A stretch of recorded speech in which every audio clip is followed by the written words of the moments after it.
Assalamualaikum warahmatullahi wabarakatuh. Gimana kabarnya hari ini anak-anak?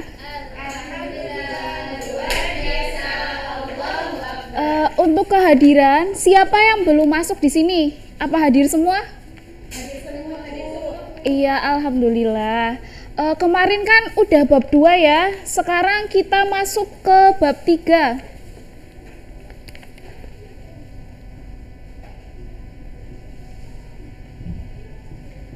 Yaitu tentang materi menggapai.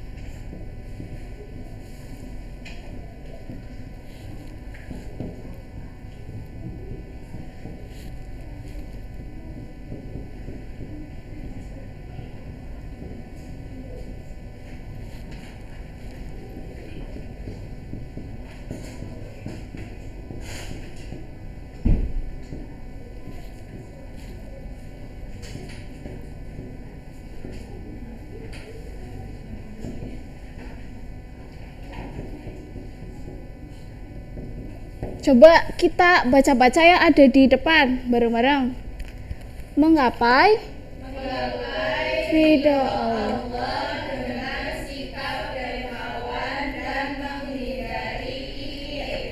Di sini ada yang tahu pengertian dermawan nggak? Gimana dermawan? Iya betul. Kalau kikir apa Mbak? Iya apa? Iya, kikir pelit. Jadi dermawan itu artinya ikhlas memberi, menolong dan rela berkorban di jalan Allah. Sedangkan kikir berarti pelit. Untuk bab 3 sendiri kita akan membahas ayat Quran surat Al-Lail. Coba dibuka Al-Qur'annya ya. Kita bareng-bareng membaca surat Al-Lail ayat 1 sampai 7. 1, 2, 3. Bismillahirrahmanirrahim. Walaili idza yaghsha wan nahari idza tajalla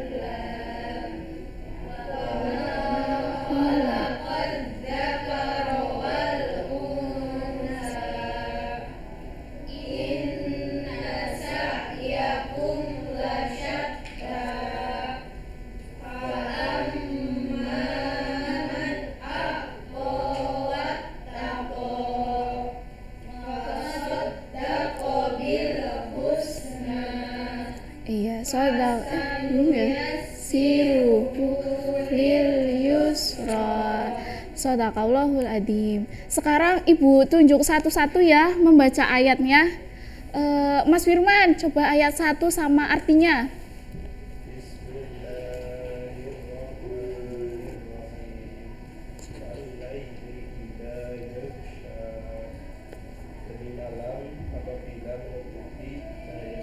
Nah, maksud dari ayat 1 ini apabila menutupi makhluk dengan kegelapan. Mbak Lisa, ayat kedua.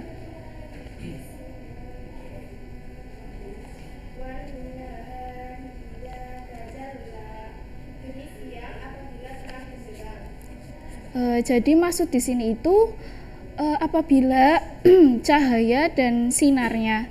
Selanjutnya Mbak Ari, surat ketiga ayat ketiga.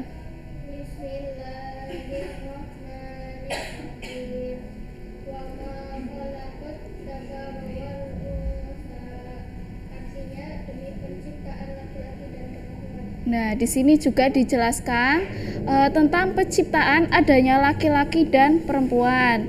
Terus Mbak yang sampingnya ayat keempat.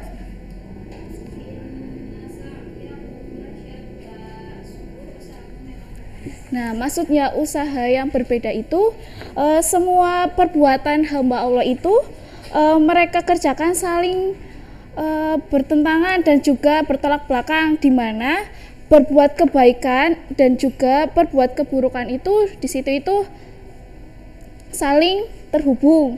Selanjutnya Mbak Ani. Bismillahirrahmanirrahim. Maka barang siapa siapa memberikan hartanya di jalan Allah dan bertakwa.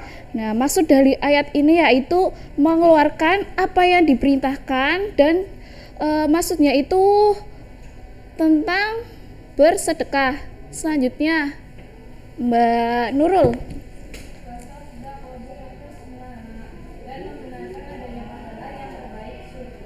Nah, maksud di sini itu dengan adanya kita dermawan, kita itu mendapat balasan atas semua yang kita lakukan.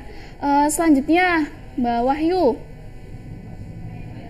Ayat ke berapa Mbak Nurul? Ayat terakhir ya.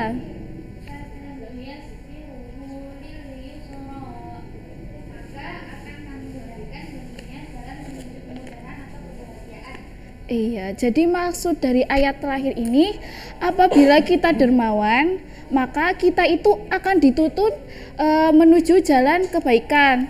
Seperti dalam buku ini terdapat seseorang wanita bernama Caitlin Coulter, berasal dari Inggris. Beliau itu melakukan donasi. Donasi di sini itu untuk pria tua bertubuh mini asal Bandes dengan cacat fisik secara lahir. Jadi orang luar saja mau mengadakan donasi untuk orang yang cacat, untuk orang yang membutuhkan, apalagi kita yang menjadi umat muslim tentunya dianjurkan untuk bersedekah sesama manusia, baik itu tetangga, teman, kerabat, dan lainnya.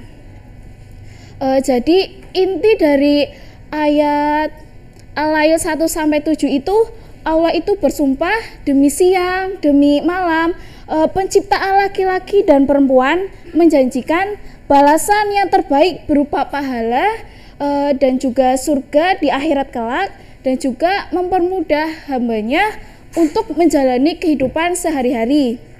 Selain itu terdapat juga pada hadis Muslim, ya, artinya dari Abu Hurairah radhiyallahu anhu, Rasulullah Shallallahu alaihi wasallam bersabda, tidaklah sedekah itu mengurangi harta, dan tidaklah Allah Subhanahu wa taala menambah bagi seorang hamba dengan pemberian maafnya kepada saudaranya, kecuali kemuliaan di dunia dan di akhirat, serta tidaklah seseorang merendahkan diri karena Allah Subhanahu wa taala, kecuali dia akan meninggikan derajatnya di dunia dan di akhirat.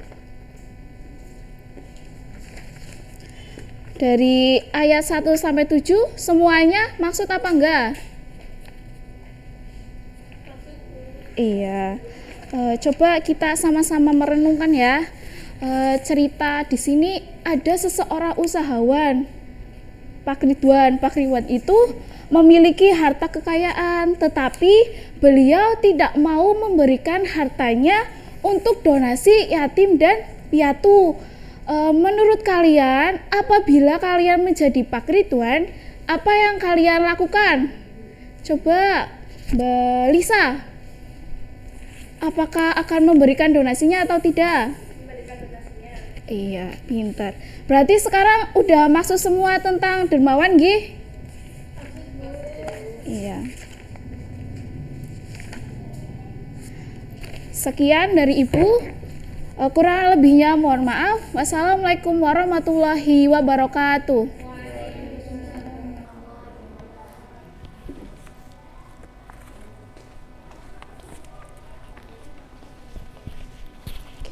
Anian.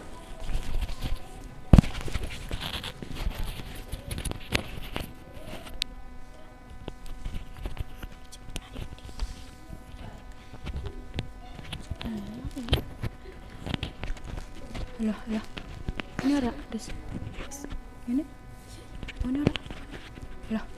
Kayak orang suara. Nggak suaranya ya? Nggak suara.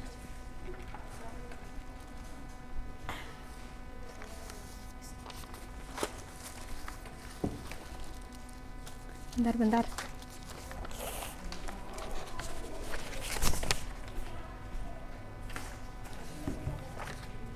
Bentar.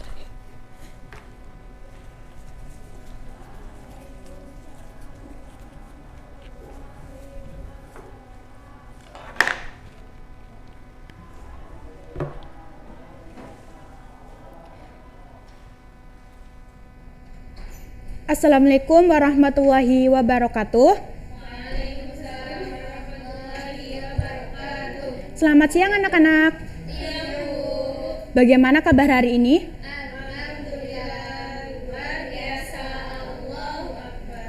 Sebelum memulai pelajaran pada siang hari ini, alangkah baiknya kita baca basmalah bersama-sama.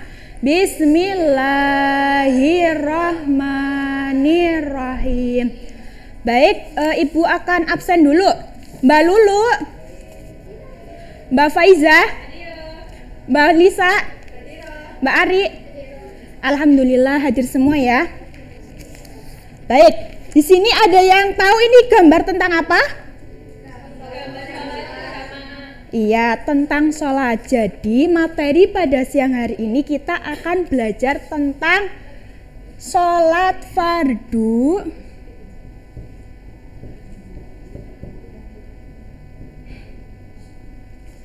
lima waktu. Sebelum masuk ke materi, Ibu akan membuat kelompok. Di sini Ibu sudah menyiapkan beberapa soal, silakan untuk membuat kelompok, dibagi 2 aja. Ayo langsung.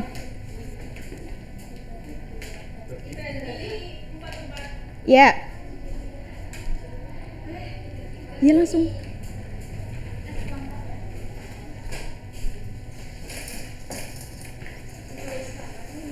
Ya, membuat lingkaran.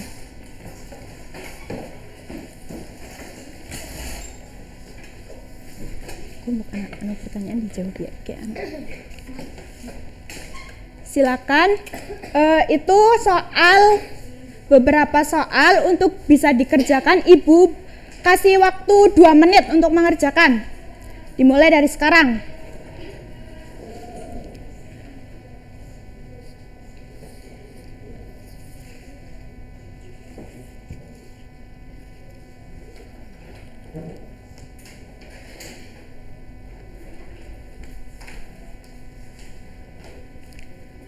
Yuk dikerjakan soalnya gimana? Gampang kan soalnya? Oke.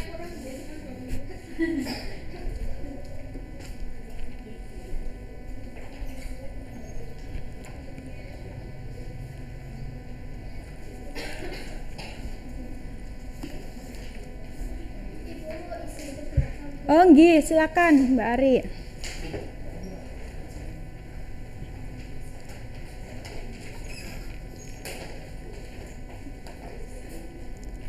Sudah semuanya?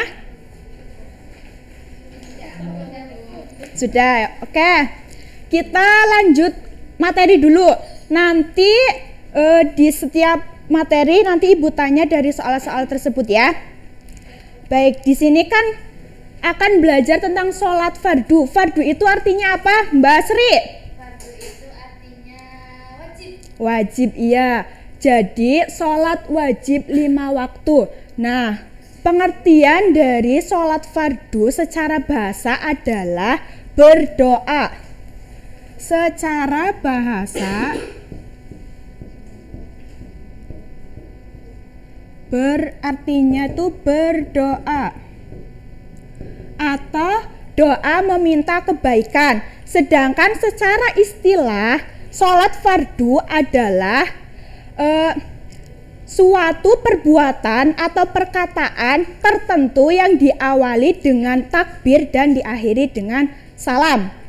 Nah, selanjutnya itu ada dasar hukum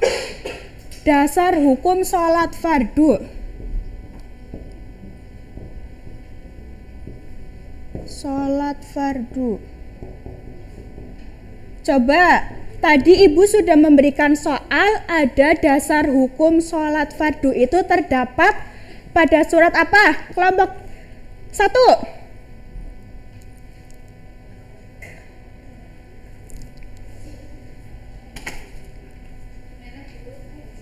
Atau kelompok 2 yang kedapatan soal dasar hukum sholat fardu? Iya. Terdapat pada Surat Al-Bayyinah ayat 5. Al-Bayyinah ayat 5. Baik, kita baca bareng-bareng ya. Bismillahirrahmanirrahim. Wa ma umiru illa liya'budullaha mukhlisina lahuddina hunafa wa yuqimus sholata wa yu'tuz zakata wa dzalika dinul qayyimah. Coba Mbak Lisa, artinya apa? Surat Al-Bayyinah ayat 5. Padahal mereka hanya diperintahkan menyembah Allah dengan ikhlas menaatinya semata-mata karena menjalankan agama dan juga agar melaksanakan sholat dan menunaikan zakat. Dan yang demikian itulah agama. Iya. Selanjutnya itu tentang tadi ini kan dasar hukum sholat fardu terdapat pada surat Al-Bayyinah ayat 5.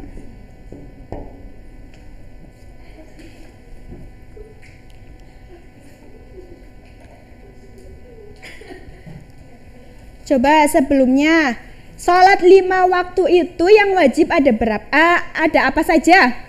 Mbak Faiza? Yang 5 waktu Ya. subuh, zuhur, Asar. maghrib sama isya. Nah, semuanya itu wajib dilakukan baik perempuan maupun laki-laki. Semuanya harus melaksanakan sholat fardu. Selanjutnya tentang syarat sah. Syarat wajib dan syarat sah sholat. Syarat wajib dan syarat sah.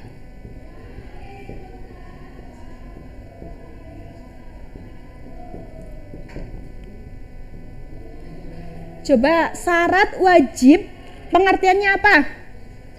Ya, Mbak Sri. Syarat wajib adalah ketentuan-ketentuan yang berakibat pada diwajibkannya melaksanakan sholat. Ya. Tidak terpenuhinya salah satu dari syarat tersebut, maka hukumnya kita tidak wajib untuk melaksanakan sholat. Coba kalau syarat sah sholat apa?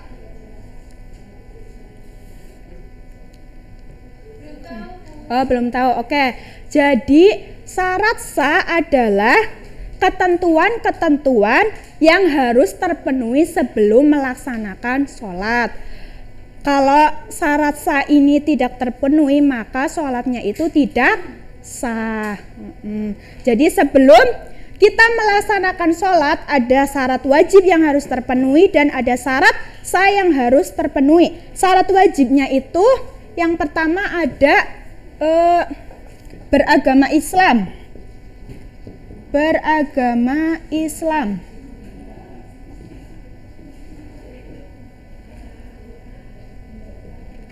Dua, sudah masuk akil balik.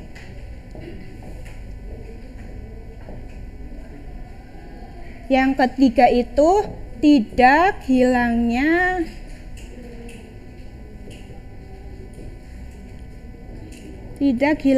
akal karena gila mungkin atau pingsan karena mengonsumsi sesuatu yang memabukkan.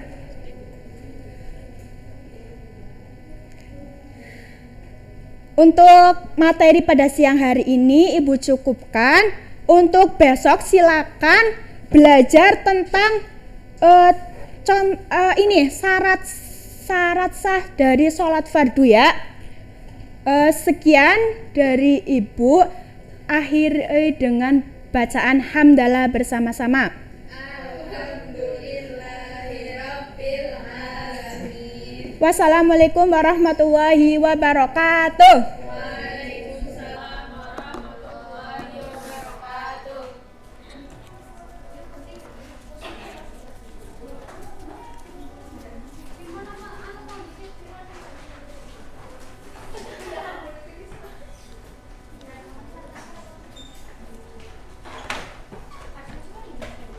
Siapa maju?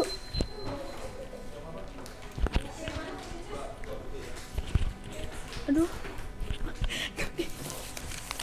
Sik.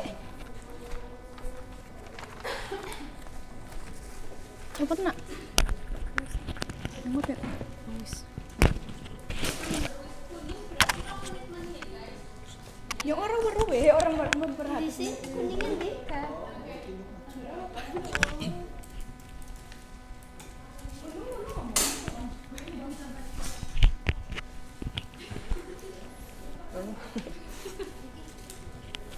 Makasih ya.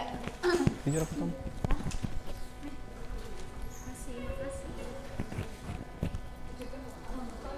Senang dikit.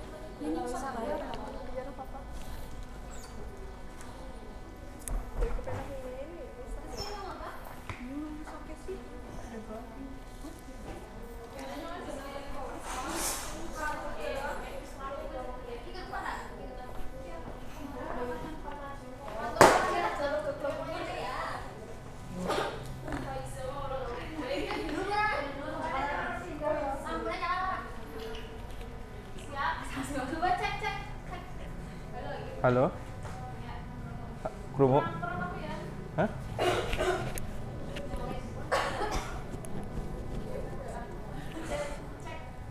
Iya.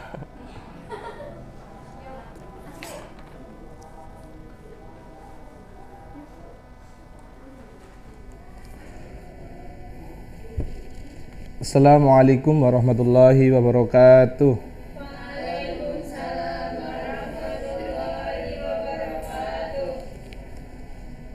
Selamat siang anak-anak. Siang, Pak. Sebelum pembelajaran dimulai, alangkah baiknya berdoa terlebih dahulu. Ketua kelasnya dipimpin Mas Fahmi.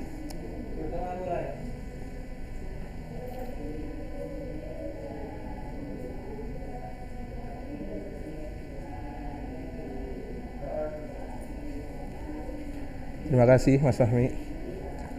Sebelumnya Bapak absen terlebih dahulu ya. Mas Fahmi, Mbak Harisma, Mbak Ari, hadir semua ya.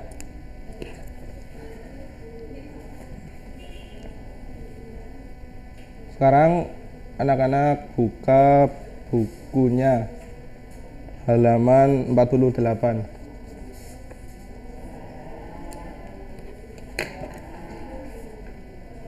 Sudah?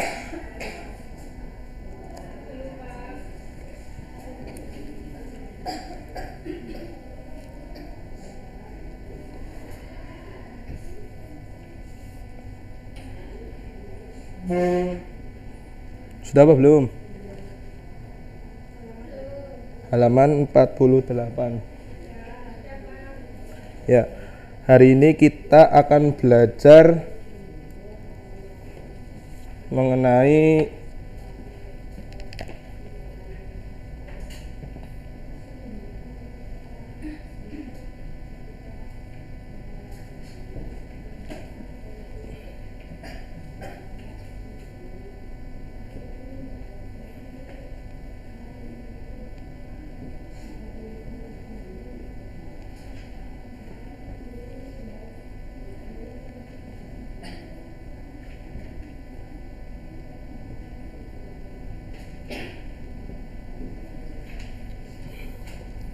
coba dibaca.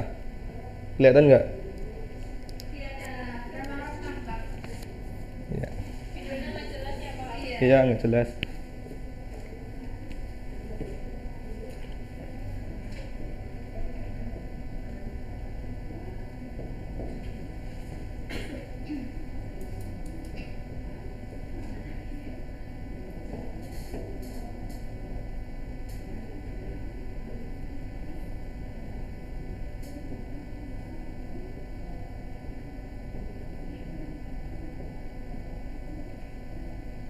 Dah, coba dibaca.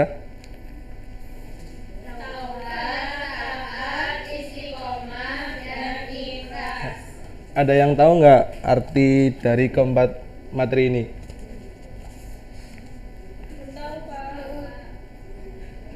Coba Mbak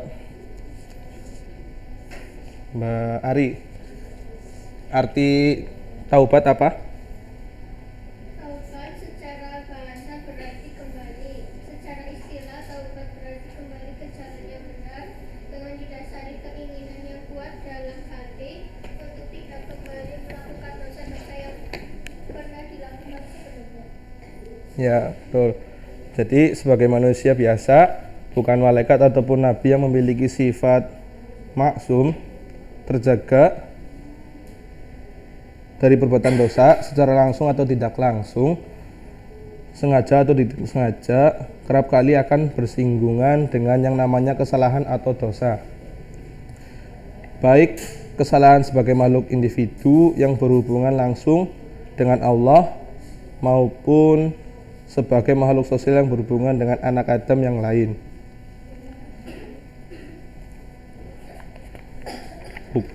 Yang selanjutnya ada jenis dan syarat taubat. Tadi kan sudah dijelaskan bahwa manusia adalah makhluk individu dan juga makhluk sosial. Artinya dia tidak terlepas dari perbuatan salah yang berhubungan dengan Tuhan dan berbuat salah yang berhubungan dengan sesama manusia.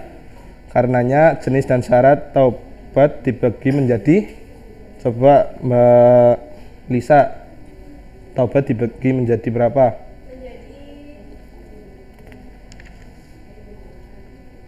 Menjadi dua. Ya. Yang pertama ada taubat menyangkut dosa terhadap Allah.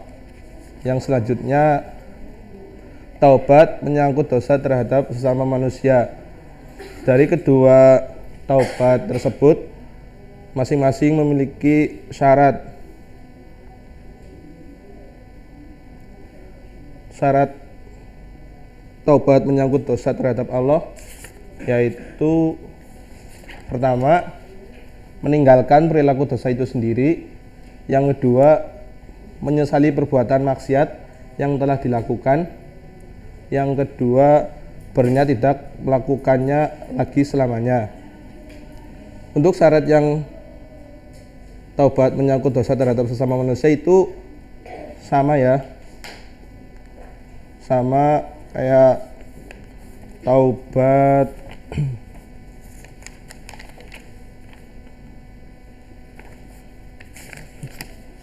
taubat menyangkut dosa terhadap Allah.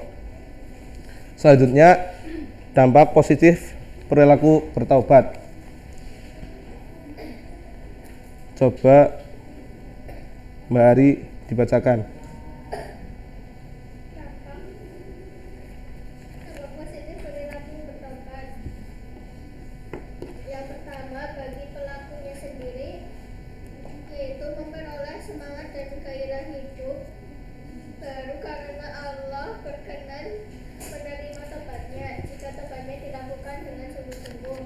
Selanjutnya dapat memperoleh kembali jalan yang benar atau Islam setelah menempuh jalan yang sesat karena perbuatan dosanya. Nah, selanjutnya memperoleh simpati masyarakat lagi bagi orang lain termasuk keluarga. Yang pertama, lambat laun dapat mengembalikan nama baik keluarga seperti masa lalu, hilangnya kecemasan keluarga dan masyarakat, atau tidak khawatir terjadi kejahatan yang ia lakukan seperti sebelum bertobat.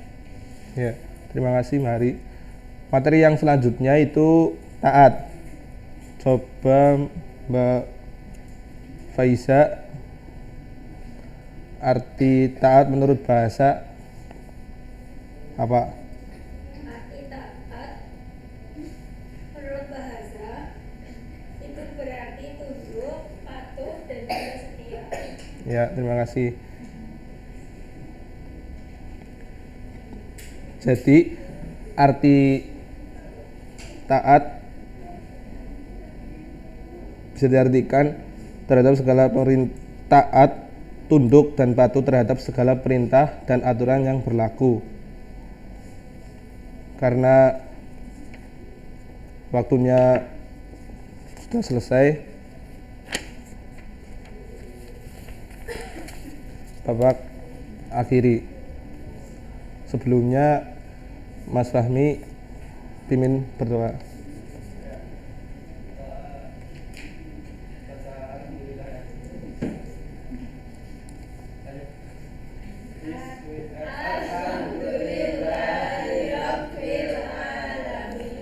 Ya, kurang lebihnya dari Bapak mohon maaf. Wassalamualaikum warahmatullahi wabarakatuh.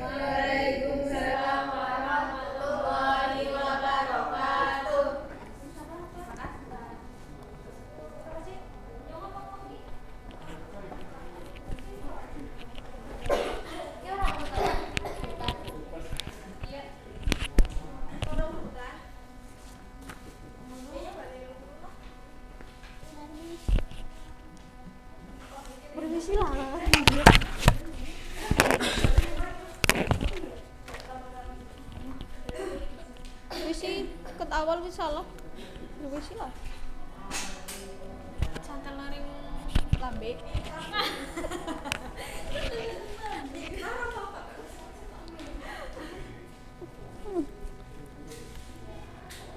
Privasi lah. Jegiri urung. Hah? Di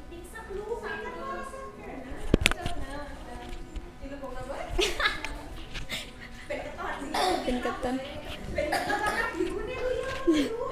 Hah? Setia. Kayak wis krungu urung, coy. Cek. Goblok. Halo? Halo? Halo, lo. Halo.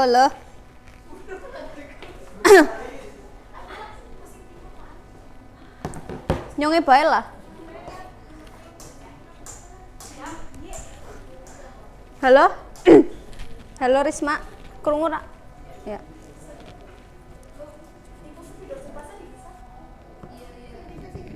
Ya, bismillahirrahmanirrahim. Assalamualaikum warahmatullahi wabarakatuh. Ya, apa kabar anak-anak? Sudah siap untuk belajar hari ini? Siap. Oke. Kita mulai dengan bacaan basmalah bersama-sama ya. Bismillahirrahmanirrahim. Ya. Ibu akan mengecek kehadiran siapa yang hari ini nggak masuk. Masuk semua. Kayaknya yang kelihatan cuma Mbak Ari toh nih. Iya kan? Iya. Berarti masuk semua ya. Oke.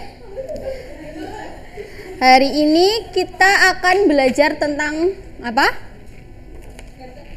Puasa. Kemarin kita sudah belajar tentang zakat. Hari ini kita akan belajar tentang puasa rukun Islam yang ke berapa? 3 apa 4? Puasa dulu apa zakat dulu? Zakat dulu. Berarti puasa rukun iman yang ke 4. Ya. Puasa itu apa sih? Ada yang tahu nggak? Ya, puasa itu berasal dari bahasa Arab yang artinya syam atau saum. Yang artinya bukan. Artinya itu menahan diri. Menurut istilah, puasa itu adalah menahan diri dari terbitnya matahari sampai terbenamnya matahari. Ya. Oke. Di sini Ibu akan membagi menjadi 2 kelompok. Nanti masing-masing kelompok akan membahas tentang macam-macam puasa. Macam-macam puasa itu ada 2 yang mau didiskusikan ya. Ada puasa wajib dan puasa sunnah. Ya, masing-masing kelompok silakan. Ini kelompok 1, yang sini kelompok 2 ya. Ayo silakan kalian berkumpul dulu. Ya. Silakan kalian berkumpul.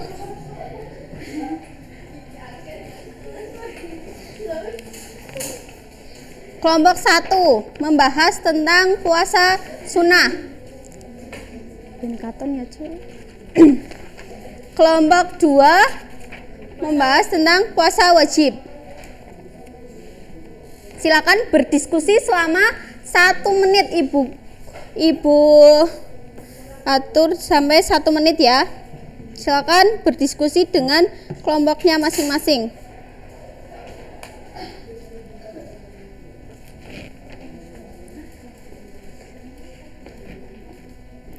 Ini puasa apa? Puasa wajib ya. Silakan berdiskusi ya. Nanti habis diskusi ada salah satu yang mempresentasikan puasa wajib dan puasa sunnah.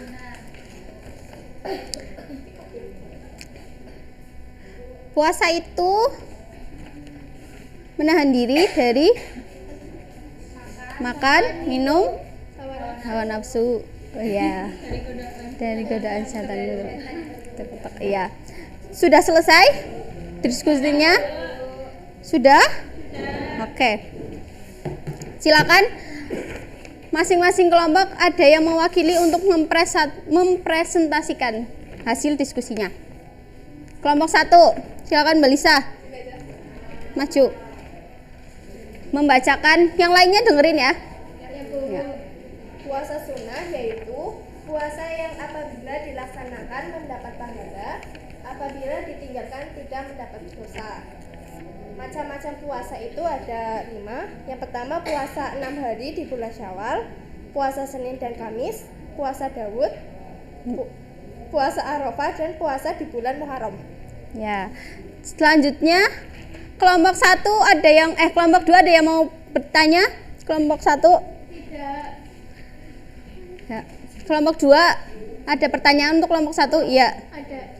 Ada Bu. Ya, coba tanya. Pertanyaannya, apakah pelaksanaan puasa 6 hari di bulan Syawal itu harus berurutan? Ya, dicatat dulu ya, nanti dijawabnya nanti setelah kelompok 2 presentasi. Ya, silakan kelompok 2 presentasi. Saya Bu. Ya. Maju Mbak Faiza. Jadi kelompok 2 itu mendiskusikan tentang puasa wajib atau puasa fardu. Puasa fardu adalah puasa yang dilaksanakan mendapat pahala dan jika ditinggalkan itu mendapatkan dosa. Contohnya ada puasa Ramadan, puasa nazar, dan juga puasa kifarat. Coba puasa Ramadan itu apa? Dijelasin itu. Puasa Ramadan itu puasa yang diwajibkan atas setiap muslim yang memenuhi syarat selama sebulan penuh pada bulan Ramadan. Kemudian untuk puasa nazar itu adalah puasa yang telah dijanjikan oleh seseorang karena mendapatkan sesuatu kebaikan. Kemudian yang ketiga puasa kifarat. Puasa kifarat adalah puasa yang dilakukan dengan maksud untuk memenuhi denda atau tebusan. Sudah selesai. Iya. Silakan untuk kelompok 1 untuk bertanya ke kelompok 2. Ya. Apa saja pahala di setiap 10 hari bulan Ramadan? Ya, silakan cari jawabannya ya. Kelompok 1 menjawab kelompok 2 tadi. Jawab pertanyaannya. Tadi apa pertanyaannya? Apakah puasa bulan Syawal harus berurutan? Apakah puasa bulan Syawal harus berurutan? Jawabannya Pelaksanaan puasa 6 hari bulan Syawal itu tidak mesti berurutan.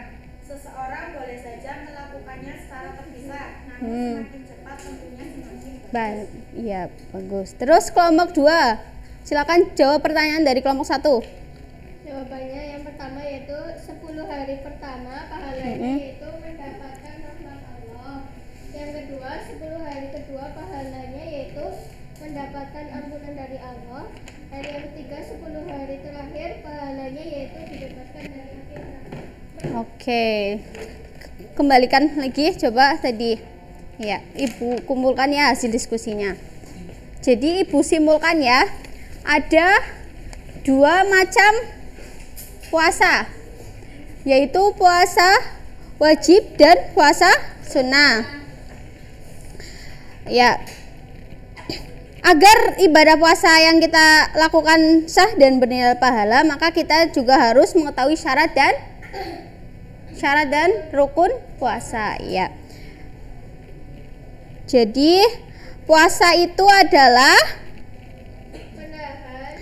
mengajarkan dan melatih diri kita agar disiplin waktu, lebih peduli kepada sesama, membuktikan ketaatan kita kepada Allah, menumbuhkan kesadaran betapa besar nikmat Allah yang dianugerahkan kepada kita, dan menggemblengkan kita agar menjadi hamba yang bertakwa. Itu amalan puasa ya. Oke, karena ini sudah selesai, Ibu akan memberi tugas untuk minggu depan. Kalian merangkum materi tentang puasa ya. Tulis syarat sama rukun puasa. Iya. Ada yang mau ditanyakan? Ada yang mau bertanya? Tidak. Oke. Mungkin itu saja untuk pertemuan hari ini. Sampai ketemu lagi di minggu depan. Sekian dari Ibu, kita akhiri dengan bacaan hamdalah bersama-sama.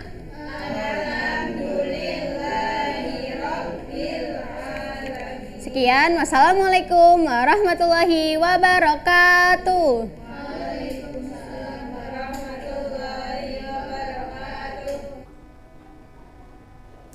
Cok, salah kabeh. Mula. Ora lho nyung jelasane salah kudune nyung jelasna kabeh sih. Wis lah gugup.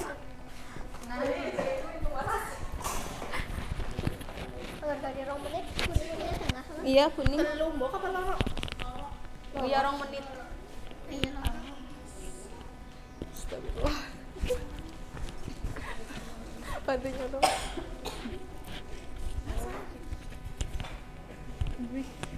Gini baik ya diceklik. Waliknya. Pancek lambiku. Tipe orang ya. Nah, apa?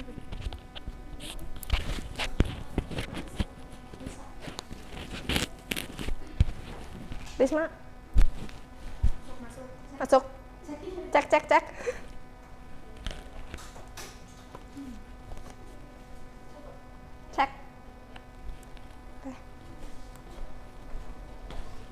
Bentar.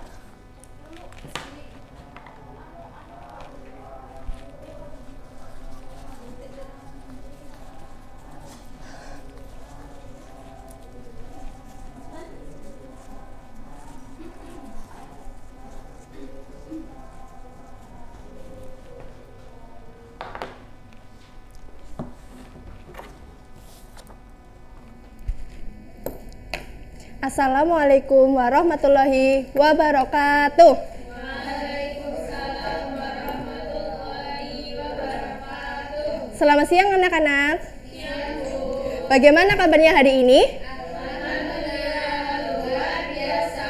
Allahu Akbar. Baik, sebelum kita memulai pembelajaran, kita berdoa dulu ya dengan membaca basmalah bersama-sama. Bismillahirrahmanirrahim. Baik, selanjutnya Ibu akan melakukan presensi terlebih dahulu ya. Silakan anak-anak tengok kanan dan kiri kalian. Apakah ada teman-teman yang tidak berangkat? Alhamdulillah ya, berangkat semua. Baik, sebelum kita memulai pelajaran, kita melakukan ice breaking terlebih dahulu ya. Jadi, Ibu ada sebuah tepuk, namanya itu tepuk fokus. Bentar. Jadi jika Ibu bilang tepuk fokus, anak-anak jawabnya, jika aku mau belajar, maka aku harus fokus. Fokus. Yes, paham? Silakan anak-anak berdiri ya. Berdiri. Sudah? Sudah siap? Ya. Tepuk fokus. Jika aku mau belajar, maka aku harus fokus.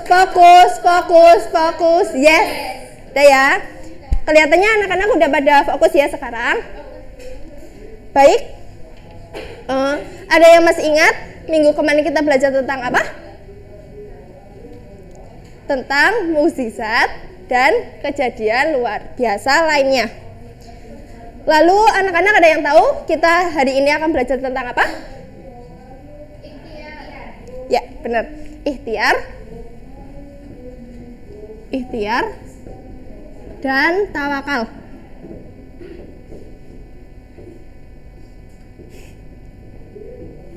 Ya, tentang ikhtiar dan tawakal ya. Baik, kan tadi anak-anak udah tahu ya bahwa kita akan belajar tentang ikhtiar dan tawakal. Jadi anak-anak kan tadi malam udah belajar. Nah, belajar itu adalah salah satu bentuk dari ikhtiar. Nah, jadi ikhtiar secara bahasa berasal dari kata al-ikhtiar yang artinya memilih. Secara istilah, ikhtiar adalah usaha sungguh-sungguh seorang hamba untuk memperoleh apa yang dikehendakinya. Jadi jika anak-anak ingin mendapatkan nilai yang bagus dalam ujian, anak-anak harus belajar dengan rajin dan sungguh-sungguh. Selanjutnya, ada bentuk dan contoh perilaku ikhtiar. Coba ada yang mau membacakan? Saya Bu, Ya, yang pertama apa? pengertian ikhtiar. Bukan yang bentuk-bentuk ikhtiar dibuka. Bentuk ikhtiar. Ya, materinya dibuka ya. Bentuk dan contoh perilaku ikhtiar. Yang pertama apa? Yang pertama, bekerja keras dan tidak menggantungkan nasibnya pada orang lain. Yang kedua? Yang kedua, rajin belajar walaupun tidak ada tugas dari gurunya. Yang ketiga? Yang ketiga, tidak pernah putus asa dalam menghadapi kesulitan. Ya, pertama itu bekerja keras dan tidak menggantungkan nasibnya pada orang lain. Jadi, jika anak-anak ingin mendapatkan nilai bagus dalam ujian, anak-anak itu harus belajar ya. Jangan berpikir, nanti nyontek temennya aja, nggak boleh kayak gitu ya. Yang kedua, rajin belajar walaupun tidak ada tugas dari gurunya. Jadi, anak-anak itu harus tetap belajar walaupun tidak ada tugas. Yang ketiga, tidak pernah putus asa dalam menghadapi kesulitan.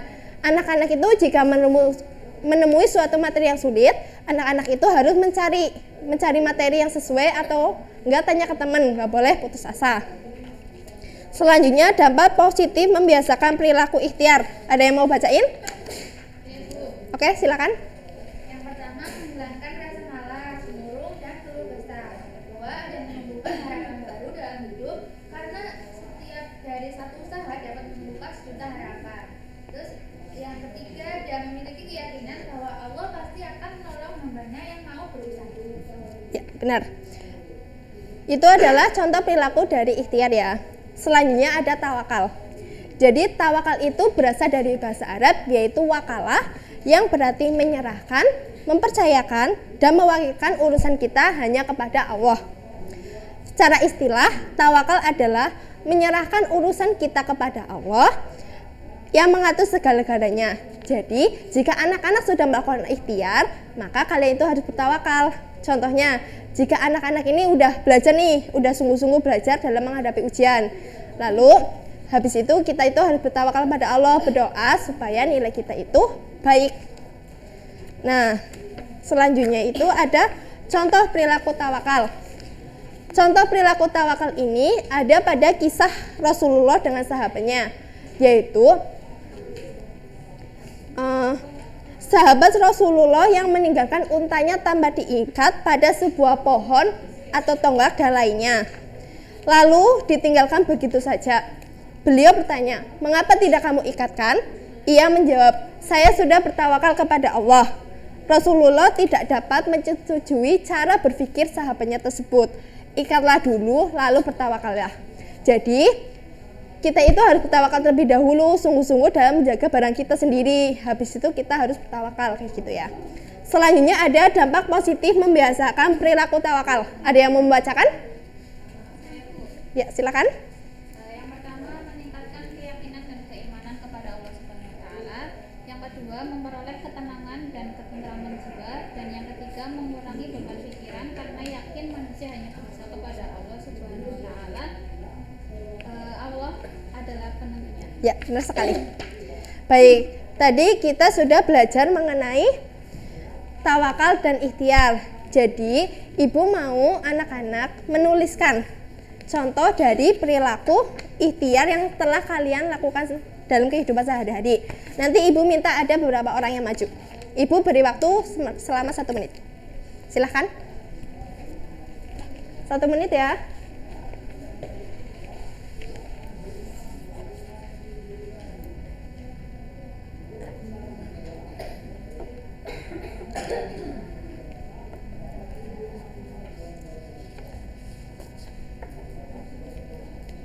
Sudah semuanya? Sudah ditulis? Sudah ya. Silakan Mbak Faiza untuk maju. Bacakan di depan. Ya, di depan.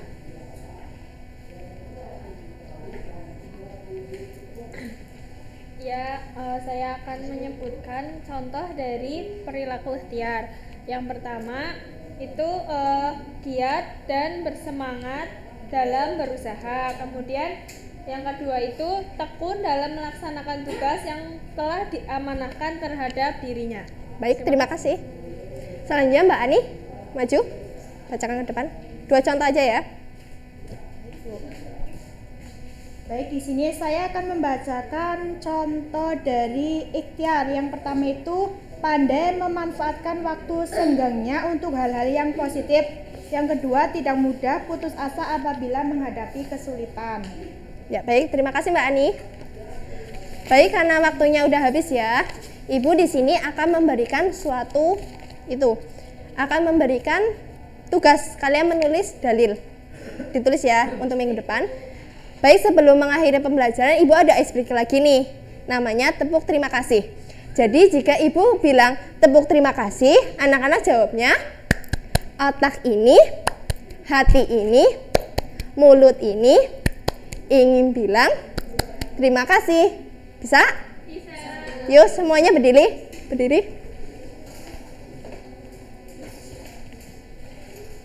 Yuk. Tepuk terima kasih. Otak ini, Hati ini, mulut ini ingin bilang terima kasih. Baik, karena waktunya sudah habis, saya akhiri ya. Wabillahi taufiq wal hidayah. Wassalamualaikum warahmatullahi wabarakatuh.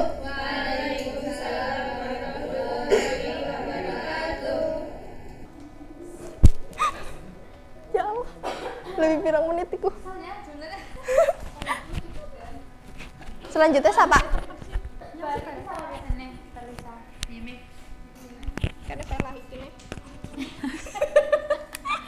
Sekali dong.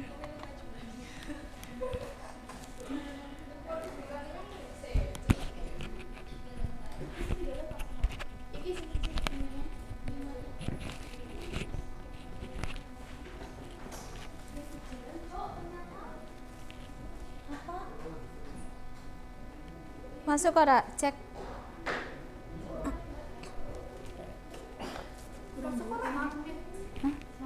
Cek masuk. Jalan. aku mikir lebih pirang menit.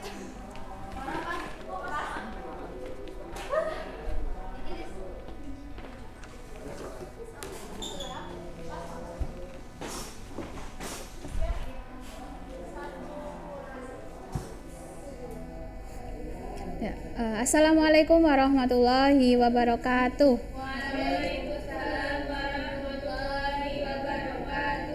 Selamat siang anak-anak. Bagaimana kabarnya hari ini? Sehat semua ya? Ya. Ada yang tidak masuk nggak hari ini? Masuk semua, oke. Ya, hari ini kita akan belajar tentang sejarah Islam lagi ya. Sudah siap belajar? Sudah, Bu. Oke, sebelumnya Ibu minta kalian buka modul dulu ya. Modul SKI halaman 19.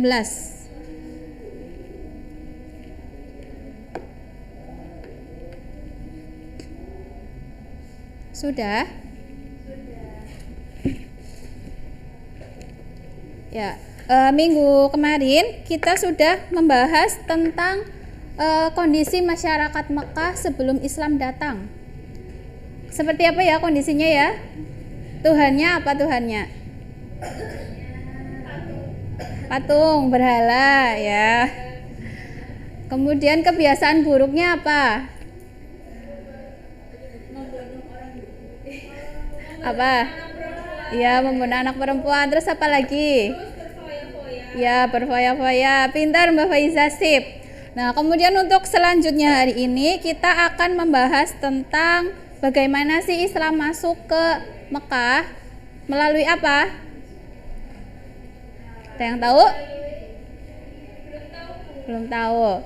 Kita akan membahas soal dakwah Nabi Muhammad di Mekah.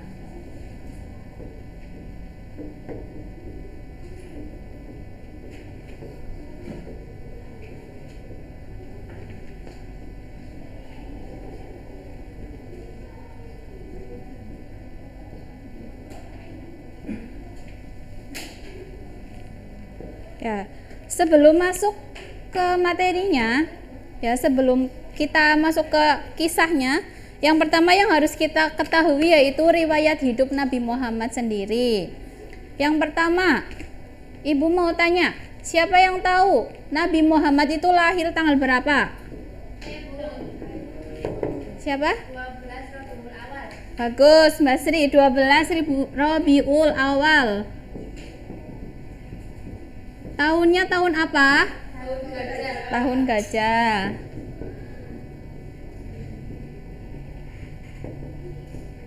Oke.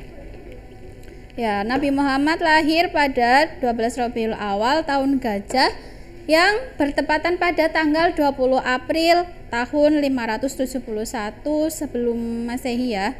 Nah, ayahnya itu bernama Abdullah. Ya, bagus.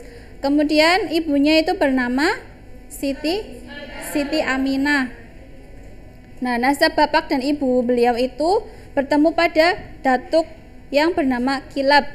Nah, jika diruntutkan, nasab antara bapak dan ibunya Nabi Muhammad itu berakhir pada Nabi Ismail ibnu Ibrahim atau bapak orang Arab Al-Musta'ribah. Nah, silsilah Nabi Muhammad itu berasal dari keturunan mana ya? Suku apa?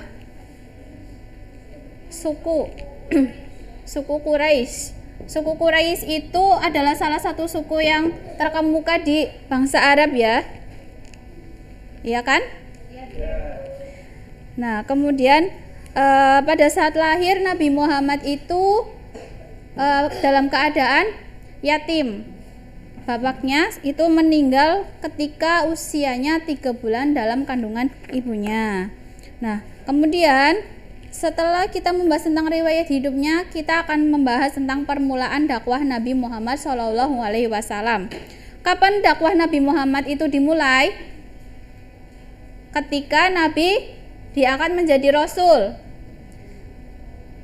Kapan Nabi diangkat menjadi Rasul? Saat umur 40 tahun. 40 tahun. Ya, ketika umur 40 tahun beliau itu bertahanus di Gua Hiro. Nah, ketika bertahanus itu beliau mendapatkan wahyu yang pertama. Apa wahyu yang didapatkan oleh Nabi Muhammad? Wahyu yang pertama. Siapa? Acungkan jari. Oke, Mbak Sri. Al-Quran surat Al-Alaq ayat 1-5. Ya, pintar, bagus, jawabannya benar. Kemudian siapa yang berani membacakan Al-Quran surah Al-Alaq ayat 1-5?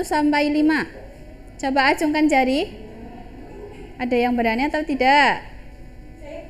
Oke, silahkan. Bismillahirrahmanirrahim. Iqra bismi rabbikal ladzi khalaq. Khalaqal insana min 'alam. Iqra wa rabbukal akram. Alladzi 'allama bil qalam. 'Allamal insana ma lam ya'lam. Kayak beri tepuk tangan dulu. Ya, bagus ya. Ya, surah Al-Alaq ini adalah salah satu perintah dari Allah kepada Nabi Muhammad untuk berdakwah. Tapi dakwah Nabi Muhammad setelah menerima wahyu yang pertama itu tidak serta-merta langsung mensyiarkan kepada masyarakat luas, tetapi secara sembunyi. Nah, kerabat-kerabatnya dulu yang didakwahi. Nah, salah satu beberapa orang dari kerabat Nabi yang menerima dakwahnya itu yang pertama ada Siti Khadijah, istrinya sendiri ya. Yang kedua ada Ali bin Abi Thalib, yang ketiga ada Zaid bin Harisah, dan yang keempat ada Abu Bakar As-Siddiq. Adalah salah satu sahabat yang mempercayai dakwah Rasulullah. Nah, setelah menerima wahyu yang pertama surat Al-Alaq itu tidak langsung mendapat wahyu yang kedua, tetapi ada jedanya, ada 40 hari. Selama 40 hari itu Nabi Muhammad SAW tidak mendapatkan wahyu. Nah, kemudian setelah itu Nabi Muhammad mendapatkan wahyu yang kedua, yaitu surat Al-Hijr ayat 94 yang memerintahkan untuk berdakwah secara terang-terangan. Barulah saat itu Nabi Muhammad mensyiarkan agama Islam kepada seluruh masyarakat Mekah. Nah, kemudian setelah mendapatkan wahyu yang kedua untuk berdakwah terang-terangan, Nabi Muhammad memiliki beberapa perhatian terhadap dakwahnya. Maksudnya beberapa poin-poin yang harus didakwahkan atau disebarluaskan kepada masyarakat Mekah. Yang pertama itu mengajarkan ketauhidan. Nah, ini adalah salah satu tantangan ya, karena pada saat itu sebelum Islam datang, masyarakat Mekah masih menyembah berhala, belum mempercayai Allah Subhanahu wa taala. Nah, Nabi Muhammad SAW itu berusaha untuk meluruskan akidah masyarakat Arab jahiliyah, yang mana mereka itu tidak hanya memiliki satu Tuhan, tapi banyak Tuhan. Ada jin, ada ruh, ada arwah, dan lain sebagainya. Nah, kemudian yang kedua ada kondisi masyarakat Mekah yang menyembah berhala dan memberi kabar tentang pembalasan dan lain sebagainya. Nah, faktor yang keempat itu ada respon masyarakat terhadap dakwah Nabi Muhammad di Mekah itu banyak yang membangkang karena faktor-faktornya itu adalah ketakutan kehilangannya kekuasaan, hilangnya status sosial, dan hilangnya perdagangan patung karena sudah berganti Tuhan ya. Oke. Untuk pertemuan selanjutnya ya, Ibu akan memberi tugas kepada kalian tentang tantangan-tantangan dakwah Nabi Muhammad SAW. Silahkan kalian tulis, besok dikumpulkan ya pertemuan selanjutnya. Oke, dari Ibu cukup sekian untuk pembelajaran hari ini. Kita akhiri dengan bacaan hamdalah. Ya, wassalamualaikum warahmatullahi wabarakatuh.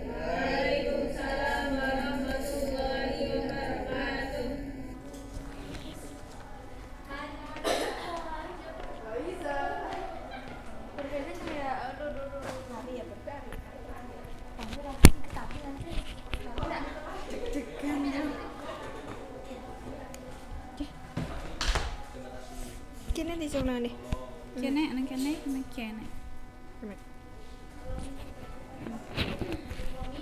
Lara sih. Kenapa ya kene beda?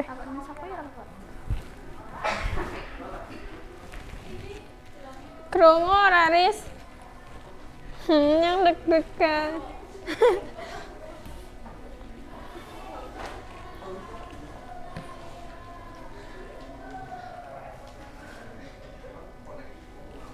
Ini si borong ora sih? Halo? Orang isi borong? Ya, yuk.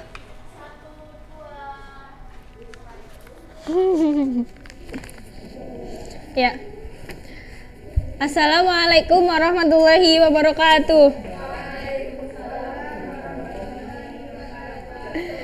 Gimana kabarnya anak-anak hari ini?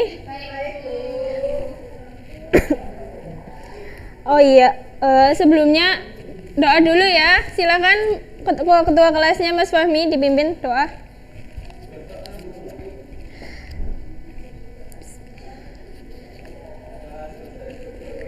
Oke. Absen dulu ya. Ada yang nggak berangkat hari ini? Berangkat semua. Oke. Hari ini kita mau belajar apa coba? SKI ya. Siang-siang kayak gini sebenarnya belajar SKI ngantukin ya. Kalian ngantuk nggak? Ngantuk. Jangan ngantuk-ngantuk. Kemarin pertemuan minggu kemarin kita belajar apa? Lupa. Tadi malam nggak belajar ya? Tuh, payah. Nonton TV? Nonton drakor? Sama ibu juga suka nonton drakor. Kemarin kita udah belajar ini ya tentang Daulah Abbasiyah, dari proses berdirinya, terus juga para tokoh-tokoh pendiri dari Daulah Abbasiyah. Udah dibuka LKS-nya? Sudah ya. Coba Ibu mau tanya dong sama Mbak Ani. Kemarin Daulah Abbasiyah itu berkuasa kurang lebih berapa abad ya Mbak Ani?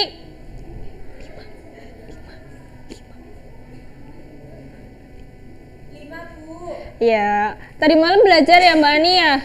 Iya, Bu. Oh ya, sip. Patut dicontoh ya ini Mbak Ani belajar, nggak rebahan terus.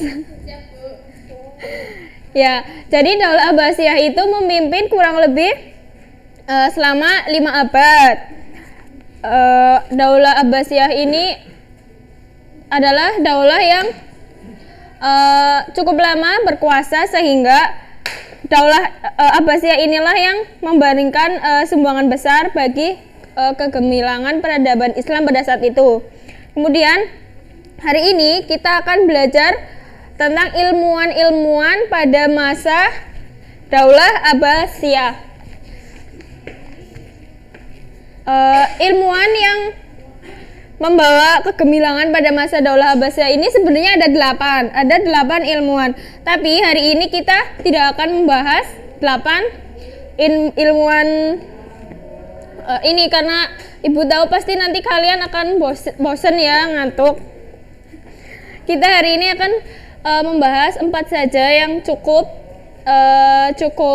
familiar buat kalian para generasi muda. Yang pertama itu ada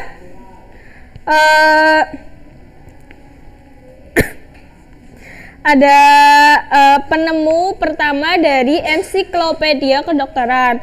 Siapa coba? Mbak Sri. Ali Ibnu Rabbani At-Tabari. Ya, betul sekali. Kenapa ilmuwan ini terkenal dengan sebutan At-Tabari? Kenapa? Karena beliau ini berasal dari keluarga Syria Yahudi yang terkenal di Melf. Kemudian dia ini pindah ke Tabaristan, sehingga ilmuwan ini disebut dengan At-Tabari. Kemudian dia ini mahir berbahasa Syria dan Yunani. Kedua bahasa ini yang menjadi sumber untuk tradisi pengobatan kuno. At-Tabari ini merupakan seorang dokter yang mahir. Dia juga menjadi ilmuwan yang menulis ensiklopedia tentang kedokteran. Judulnya adalah Firdaus Al-Hikmah. Kemudian banyak juga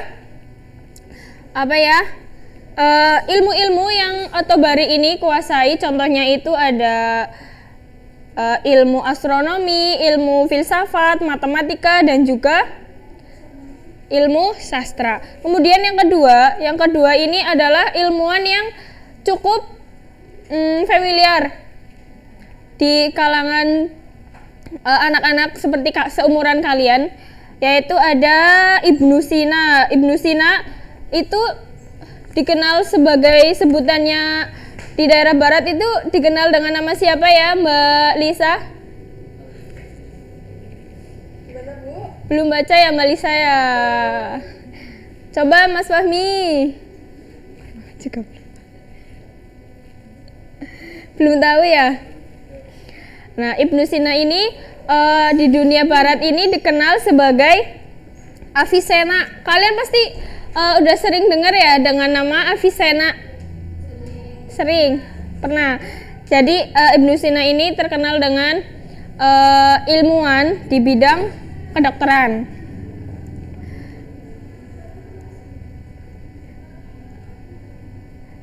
Di dalam dunia kedokteran ini Ibnu Sina ini terkenal merupakan ilmuwan pertama yang bisa menemukan peredaran darah manusia, di mana yang 600 tahun kemudian ini disempurnakan lagi oleh ilmuwan barat, yaitu William Harley. Ibnu Sina ini juga kayak nggak hanya ahli dalam ilmu kedokteran, tapi banyak juga dia banyak menulis buku. Ada 200 buah yang meliputi ada filsafat, kedokteran, geometri, astronomi, teologi, dan banyak lainnya ya. Kemudian ilmuwan yang ketiga siapa coba, Mbak Ari?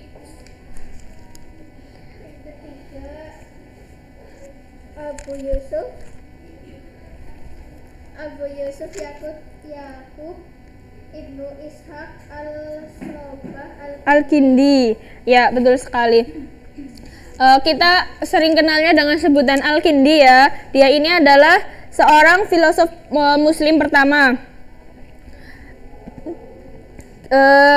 Dia ini dikenal dengan sosok dengan punya otak yang encer, karena dia ini bisa menguasai 3 bahasa penting, yaitu ada bahasa Yunani, Suryani, dan juga Arab. Pada zaman itu saat itu ilmu-ilmu filsafat itu hanya dikuasai oleh ilmuwan-ilmuwan Kristen. Kemudian Al-Kindi inilah yang merupakan ilmuwan pertama yang mempelajari, yang ahli dalam bidang filsafat. Kemudian untuk ilmuwan yang terakhir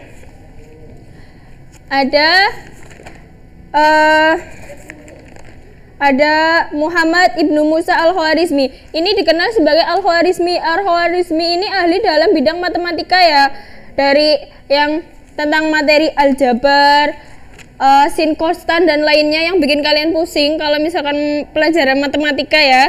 Ini yang menciptakan atau menemukan ini adalah Al-Khwarizmi ini.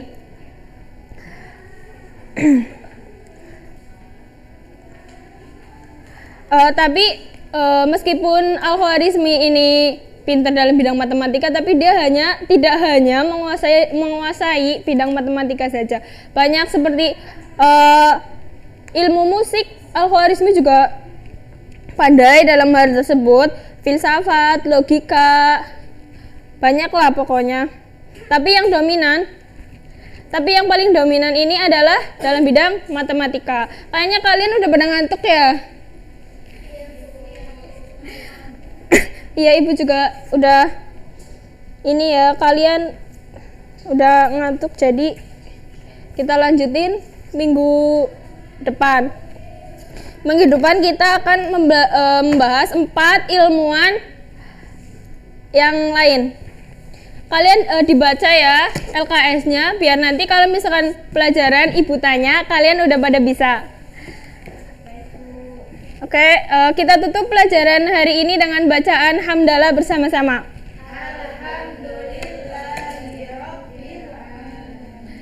Sekian dari ibu. Wassalamualaikum warahmatullahi wabarakatuh. Sampai ketemu minggu depan ya. Jangan.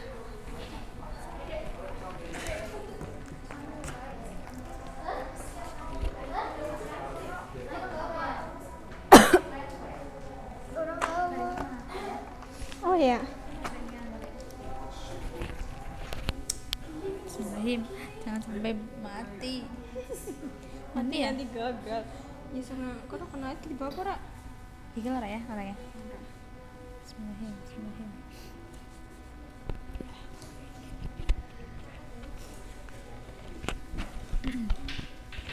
Tenang kerah. Tenang.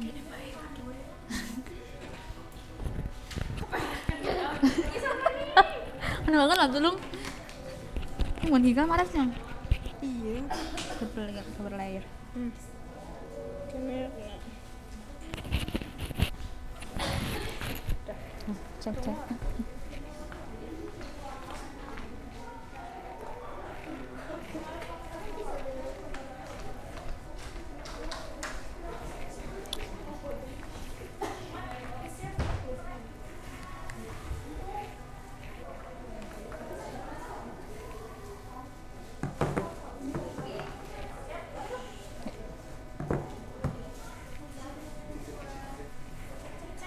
Cek. Cek.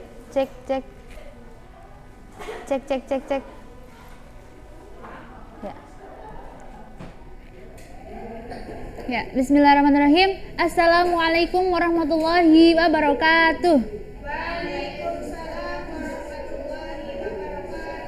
Selamat siang anak-anak. Ya, alhamdulillah. Gimana nih kabar siang hari ini? Allahu Akbar. Oke, sebelum kita memulai pelajaran, alangkah baiknya kita berdoa bersama-sama dulu ya. Kita baca basmalah bersama-sama. Yuk, Bismillahirrahmanirrahim. Oke.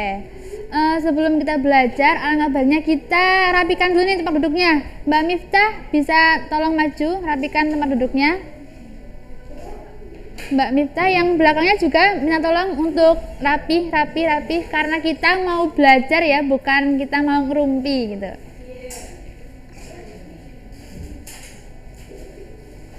Oke. Sudah ya? Sebelum kita belajar, kita cek sound dulu nih karena udah siang tapi masih lemes. Coba, Ibu punya sebuah tepuknya gini. Tepuk wow. Kasih W, kasih O, kasih W, wow gitu. Bisa ya? Bisa. Coba kita bareng-bareng ya. 1, 2, 3. Tepuk wow, kasih W, kasih O, kasih W, wow. Oke, tepuk tangan untuk kita semua. Oke, semangat ya, udah semangat nih. Kita mau belajar tentang jujur. Ada yang tahu jujur itu apa? Iya, pinter. Jujur itu berbicara apa? Adanya, nggak melebih-lebihkan, nggak juga dikurang-kurangin gitu ya. Pokoknya pas gitu. Nah, jujur dalam bahasa Arab berarti Sidik. Nah, itulah kenapa Abu Bakar dijuluki As-Siddiq karena beliau selalu berkata jujur. Oke. Kita bagi dua kelompok karena di sini kita belajar tentang Quran surat Al-Mutaffifin dan Quran surat Al-An'am. Nah, kita bagi dua kelompok. Kelompoknya Mbak Miftah ke kanan, kelompok 1. Kelompok Mbak Miftah ke kiri berarti kelompok 2. Oke, Ibu bagi dulu ya.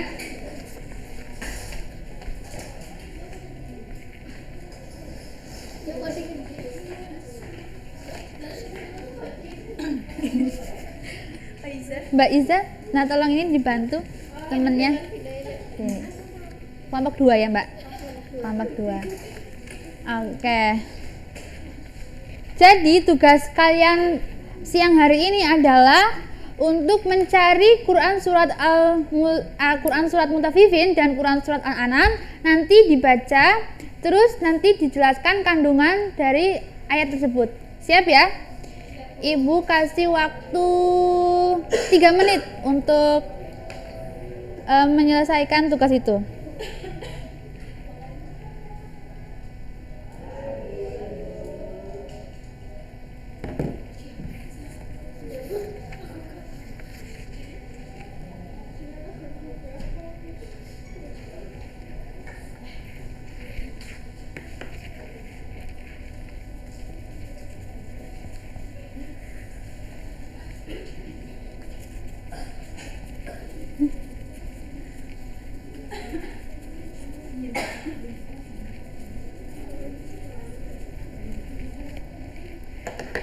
Saya ada yang kesulitan. Jadi nanti dibaca. Sing digarisbawahi. Oke. Ada yang kesulitan?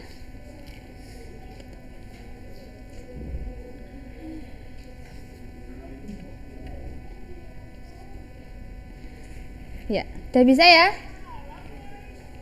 Udah bisa? Oke, langsung saja kalau begitu. Dari kelompok 1, kelompoknya Mbak Miftahul, bisa dibaca Quran Surat Mutaffifin ayat 1 sampai 3 saja.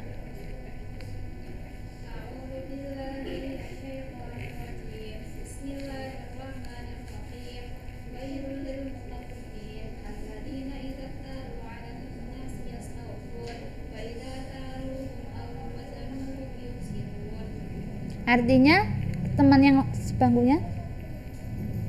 Artinya, celakalah bagi orang-orang yang curang dalam menakar dan menimbang, yaitu orang-orang yang apabila menerima takaran dari orang lain mereka minta dicukupkan, dan apabila mereka menakar atau menimbang untuk orang lain mereka mengurangi.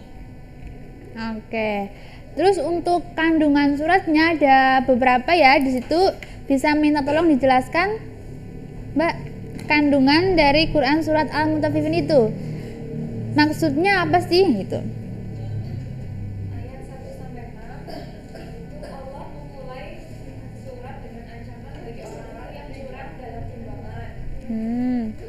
Terus Ayat 7-17 Allah menjelaskan bahwa catatan perbuatan orang-orang durhaka terdapat dalam daftar keburukan dan disimpan dalam buku khusus bernama Sijil, kumpulan buku-buku para setan dan orang-orang kafir.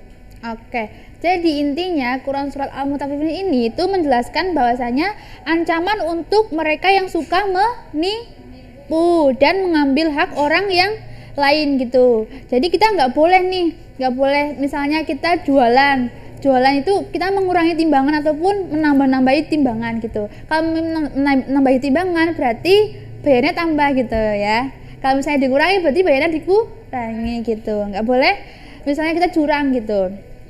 Terus selanjutnya dari surat Al-An'am. Ya, monggo Mbak. Ya.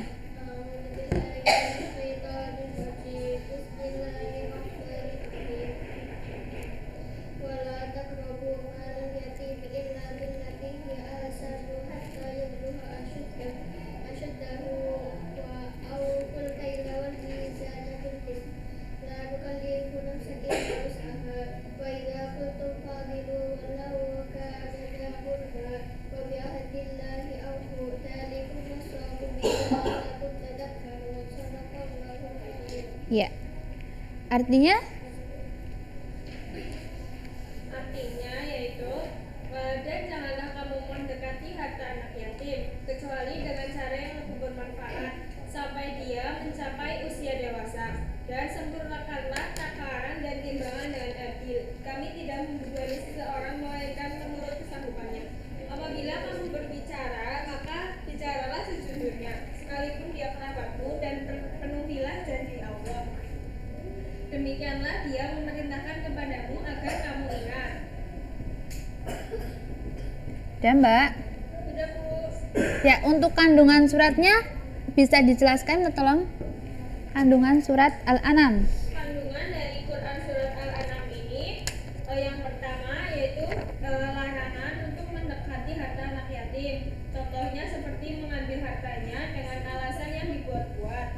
Kemudian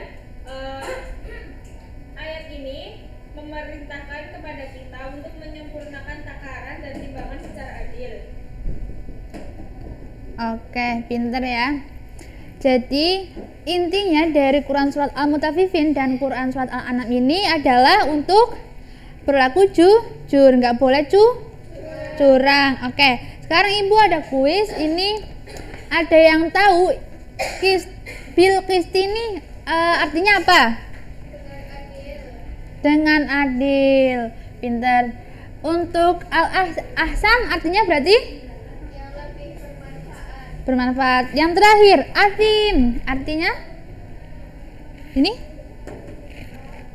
Ada yang tahu? Bergelimang dosa. Oke, sudah hafal dan sudah pinter ya semuanya Quran surat Al-Mutaffifin dan Quran surat Al-An'am.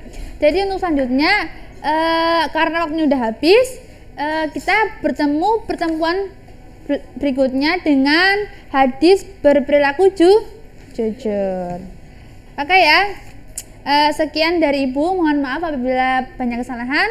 Billahi fisabilil haq. Wassalamualaikum warahmatullahi wabarakatuh. Waalaikumsalam warahmatullahi wabarakatuh.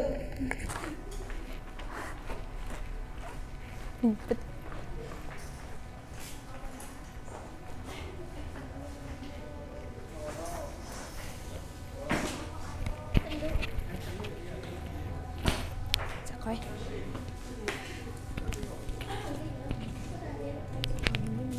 Ada di jangan sampai mati biru-birunya. Saya. Selang nenek. Aduh, gimana tuh? Tolong dong. Oke, pasang. Oke.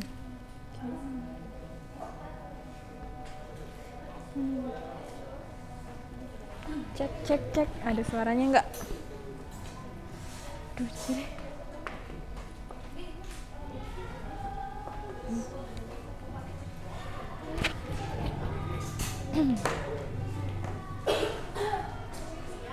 Cek, ana suara nek.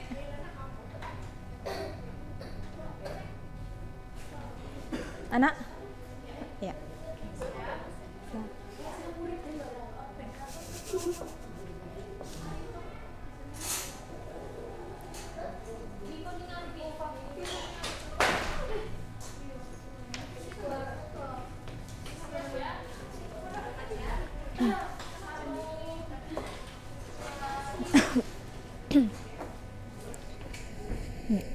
Assalamualaikum warahmatullahi wabarakatuh. Ya, bagaimana kabarnya anak-anak semua? Ya, Ibu absen dulu ya. Ani Nasihatul, Ari Nurul Haini, Fahmi Irsani, Firmansah. Ya, berangkat semuanya ya. Alhamdulillah. Ya, hari ini kita akan belajar tentang pinjam meminjam atau ariyah.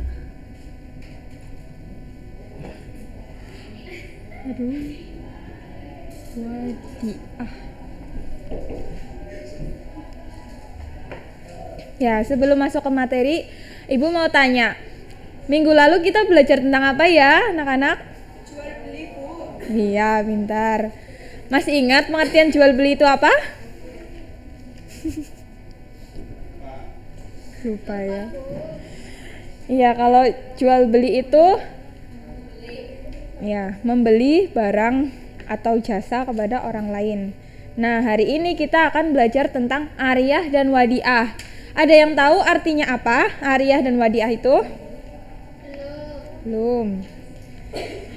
Ya, di sini Ibu akan jelaskan. Ariyah itu adalah pinjam meminjam barang.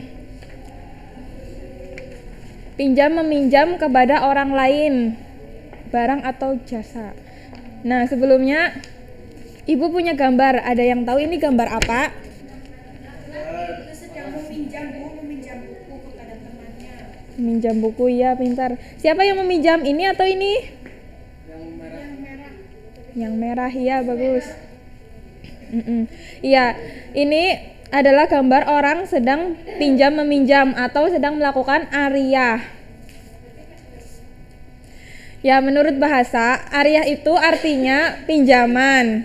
Nah, sedangkan menurut istilah, ariyah itu akad berupa pemberian manfaat suatu benda halal dari seseorang kepada orang lain tanpa ada imbalan dengan tidak mengurangi atau merusak benda itu dan dikembalikan setelah diambil manfaatnya. Jadi kalau misalnya pinjam meminjam itu tidak boleh dirusak, iya, harus dikembalikan sesuai dengan apa yang dipinjamnya. Nah, dasar hukum pinjam meminjam itu ada 4. Ada yang tahu apa saja? Apa yo? Lupa. Belum. Ya, jadi dasar hukum pinjam meminjam itu ada 4. Yang pertama itu mubah. Mubah itu hukum asalnya pinjam meminjam. Jadi pinjam meminjam itu diperbolehkan dalam Islam. Nah, yang kedua itu sunnah. Yang ketiga itu wajib. Jika yang akan dipinjamkan itu benar-benar membutuhkannya, itu wajib, kita harus meminjamkan barang itu kepada orangnya. Yang keempat itu haram. Ada yang tahu kenapa bisa haram? Pinjam meminjam bisa haram itu kenapa? Karena barangnya itu tidak halal, Bu. Ya, pintar Mbak Ani. Bisa karena itu. Bisa juga karena pinjam meminjamnya itu dilakukan untuk tujuan yang sesat gitu. Terus ada selanjutnya itu ada rukun pinjam meminjam atau rukun ariyah. Rukun ariyah itu ada 5. Yang pertama itu mu'ir. Mu'ir itu apa? Ada yang tahu nggak? Orang yang meminjam. Iya, pintar. Terus yang kedua itu ada mustair. Kalau mustair, ada yang tahu? Siapa yang tahu? Orang yang meminjamkan barang. Bukan, orang yang meminjam. Orang yang meminjamnya, ya. Nah, kalau yang ketiga itu musta'ar, itu barang yang dipinjamkan. Terus ada rukun yang keempat itu batas waktu. Jadi kalau misalnya meminjam sesuatu itu harus ada batasnya. Kalau misalnya nggak ada batasnya berarti namanya diberi, bukan meminjam. Terus yang terakhir, rukun yang terakhir itu ada sigoh atau mengucapkan ijab kabul. Kayak kemarin kan jual beli, ijab kabulnya saya beli barangmu gitu. Nah, kalau misalnya pinjam meminjam, ijab kabulnya berarti apa? Saya meminjam barang Milik kamu. ya, bisa begitu. Saya meminjam barang milik kamu. Ntar kabulnya, iya, saya pinjamkan barang ini untukmu. Nah, selanjutnya macam-macam ariyah itu ada 2. Yang pertama ariyah mutlak. Nah, kalau ariyah mutlak itu pinjam meminjam barang yang akadnya tidak dijelaskan persyaratan apapun. Jadi kalau ariyah mutlak itu nggak punya syarat apapun. Jadi pinjam ya pinjamkan aja, ya nggak ada syarat apapun. Yang kedua itu ariyah muqayyad, meminjamkan suatu barang dengan dibatasi atau diberi syarat. Misalnya saya mau minjam buku itu, tapi sama pemiliknya itu diberi syarat harus dikembalikan besok ya.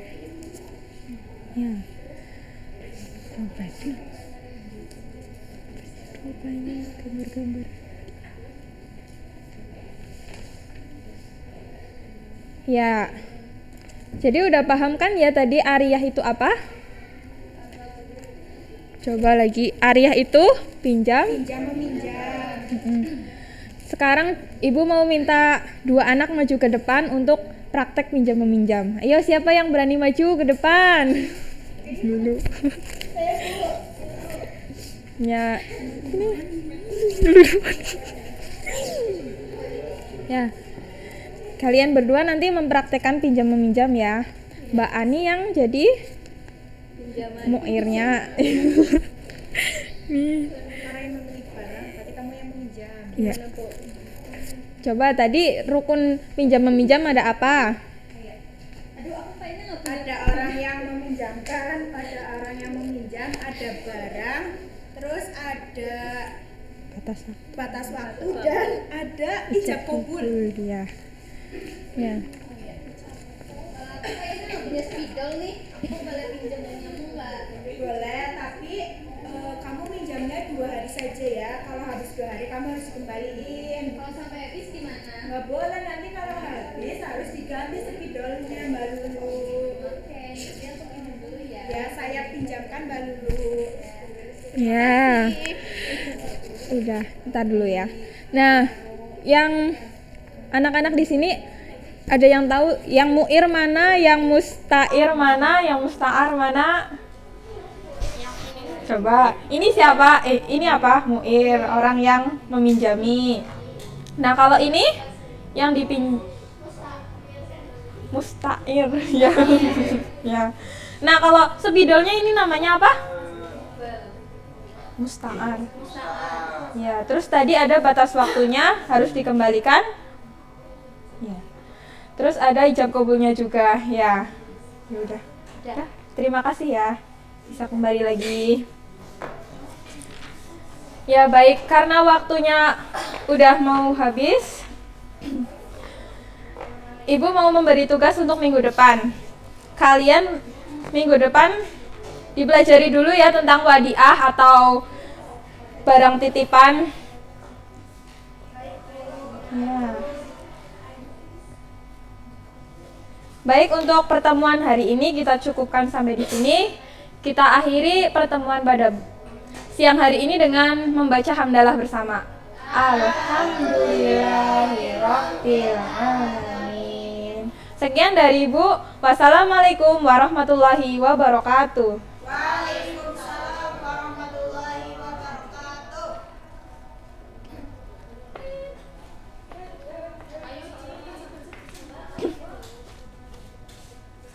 Ari semangat.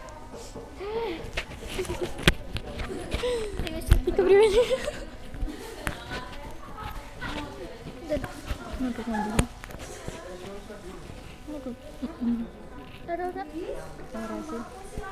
Itu mah depan dia. Cuma apa depan dia. Ini sih ke. Apa nanya pe?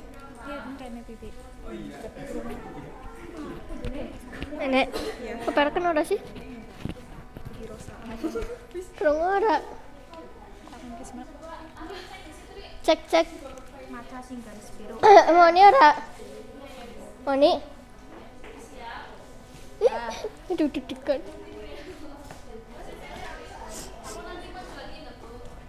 Maju lagi nggak apa-apa bu. Orang.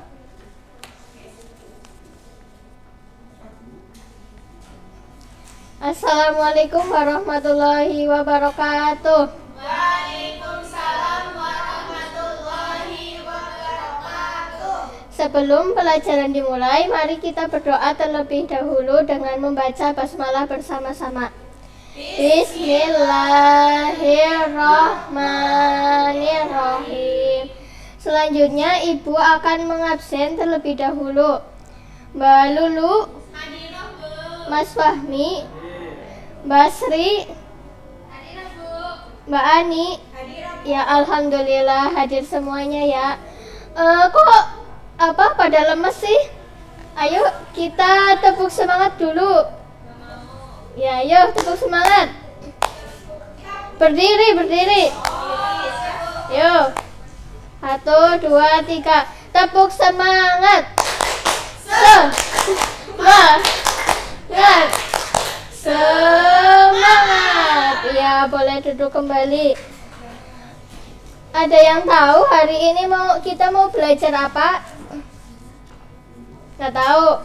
Ya, selanjutnya itu kita akan belajar adab kepada saudara, teman, dan tetangga. Coba dibuka buku paketnya halaman 56. Buku paket halaman 56 udah? Ada yang tahu adab? Adab itu apa adab? Ya, perilaku atau akhlak. Terus kita itu sebagai makhluk sosial manusia itu memerlukan orang lain, baik saudara, teman, dan tetangga. Sesama saudara, teman, dan tetangga perlu menjalin hubungan yang baik atau adab dengan cara yang pertama itu menyayangi, yang kedua menghormati, yang ketiga menghargai, dan yang selanjutnya ya mengasihi. Terus selanjutnya saudara. Ada yang tahu pengertian saudara? Saudara adalah orang yang masih memiliki hubungan kerabat.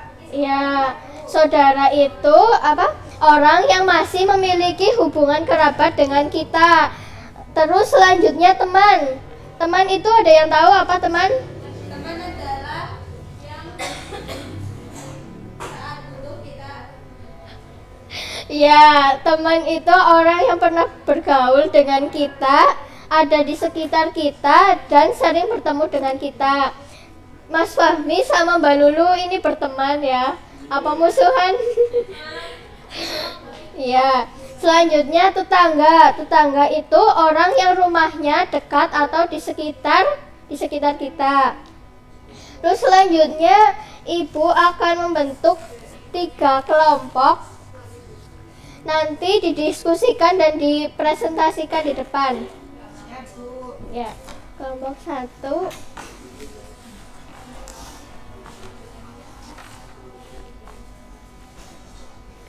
Nanti ibu kasih waktu 10 menit untuk mendiskusikan tugas kelompok.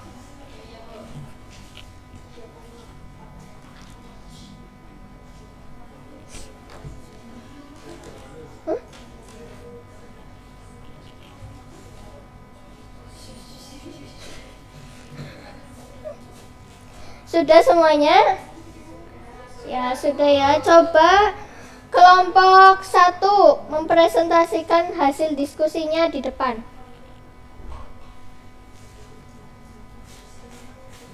Ya, dibaca. Sebutkan ciri-ciri adab Islami kepada saudara. Adab Islami kepada saudara itu yang pertama menjalin silaturahmi antar saudara, 2 saling perhatian dan kasih sayang, 3 menjaga nama baik keluarga, yang keempat menjauhi sifat permusuhan kepada saudara, dan yang terakhir menjaga perasaan saudara. Ya, baik. Tepuk tangan buat Mbak Ani. Selanjutnya kelompok 2, siapa yang maju? Yuk, Mbak Lulu. Ya, kelompok 2 akan mempresentasikan tentang sebutkan ciri-ciri beradab Islam kepada teman. Yang pertama itu ada menciptakan suasana aman dan nyaman dalam berteman. Yang kedua, suka membantu teman. Yang ketiga, membawa kebaikan dalam bergaulan. Yang keempat, menganggap teman sebagai one team. Oh, ya. Satu tim, satu tujuan. Yang kelima itu menanamkan sifat mengalah. Ya, sekian dari kelompok 2. Assalamualaikum warahmatullahi wabarakatuh. Waalaikumsalam warahmatullahi wabarakatuh. Tepuk tangan buat Mbak Lulu. Selanjutnya kelompok 3.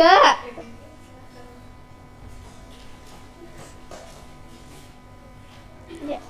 Sebutkan ciri-ciri beradab Islami kepada tetangga. Yang pertama, menjaga kerukunan dan keamanan. Yang kedua, menerapkan 5S: sapa, salam, senyum, sopan, dan santun. Yang ketiga, saling silaturahmi. Yang keempat, selalu berprasangka baik. Yang kelima, selalu membuka pintu maaf. Ya, terima kasih kelompok 3. Tepuk tangan buat Mbak Lisa. Ya, karena presentasi sudah selesai, selanjutnya ada yang mau membacakan hadis? Ya, coba Mas Fahmi membacakan hadis. Yang ini halaman 57. Yang Quran surat An-Nisa ayat 36. Ya. Sama artinya.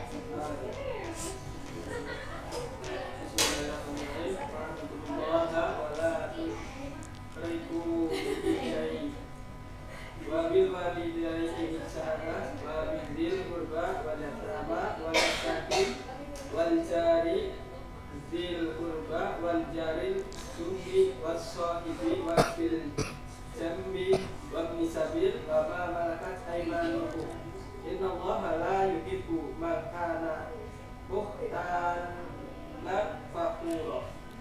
Ya. Artinya, artinya Subhanallah Allah, dan janganlah kamu mempersekutukannya dengan sesuatu apapun, dan berbuat baiklah kepada dua orang ibu bapak, karib kerabat, anak yatim, orang-orang miskin, tetangga yang dekat dan tetangga yang jauh, dan teman sejawat, ibnu sabil dan hamba sahayam. Sesungguhnya Allah tidak menyukai orang-orang sombong dan membanggakan diri. ya, tepuk tangan buat Mas Fahmi. Terus untuk selanjutnya yaitu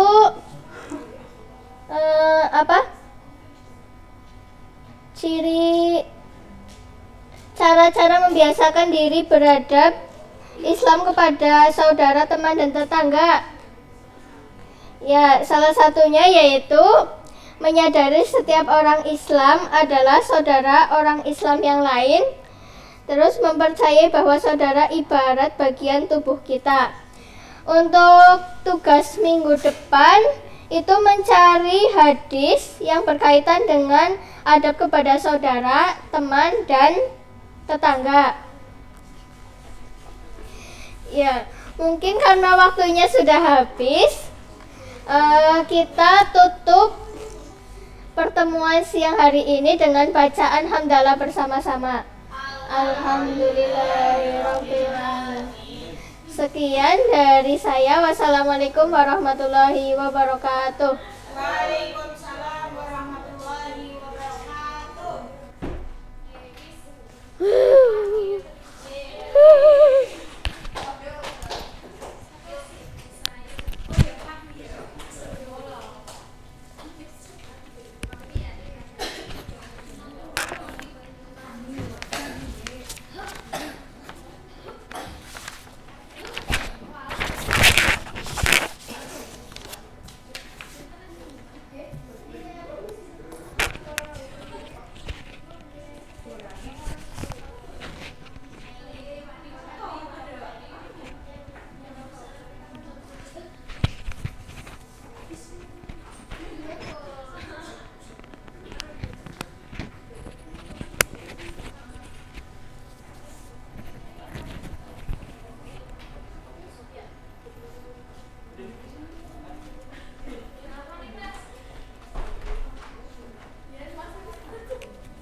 Wis.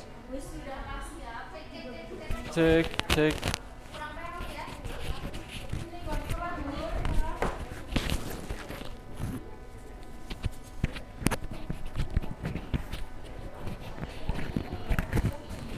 Cek, cek, cek.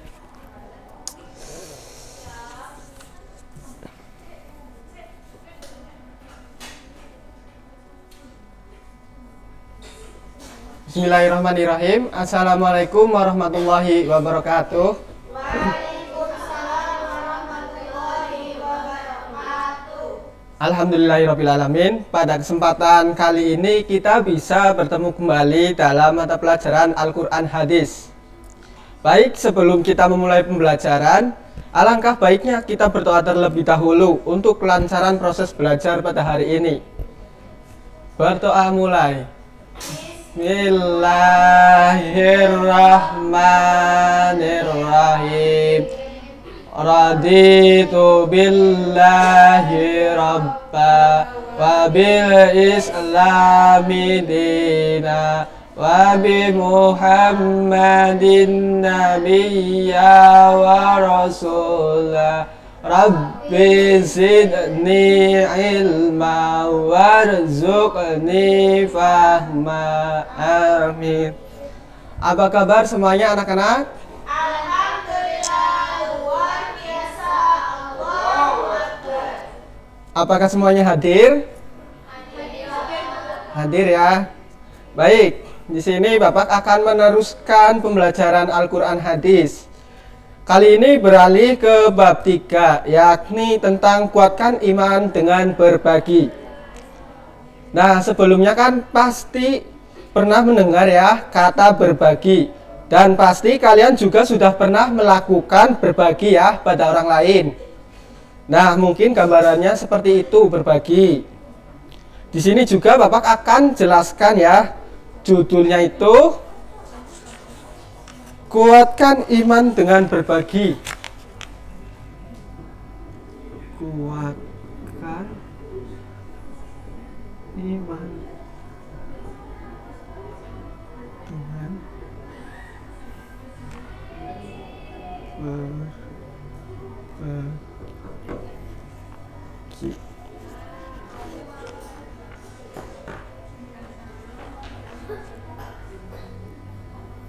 Dalam bab ini juga kita akan mempelajari dua hadis. Pertama hadis riwayat Bukhari dan Muslim.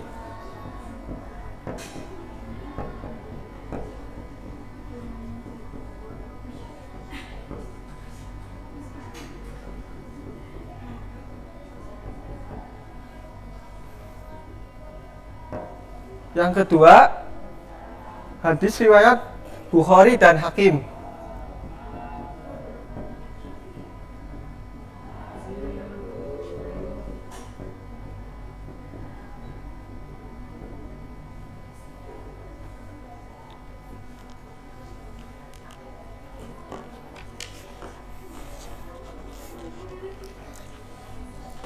Baik, sebelumnya Bapak akan menjelaskan hadis yang pertama terlebih dahulu ya, yakni hadis dari Bukhari dan Muslim, yang artinya, tolong Mbak Ani bisa bacakan. Artinya dari Abu Hurairah radhiyallahu anhu bahwa Nabi Shallallahu alaihi wasallam bersabda, tidak ada suatu hari pun ketika seorang hamba melewati baginya kecuali akan turun atau datang dua malaikat kepadanya, lalu salah satunya berkata, ya Allah, berikanlah pengganti bagi siapa yang menafkahkan hartanya.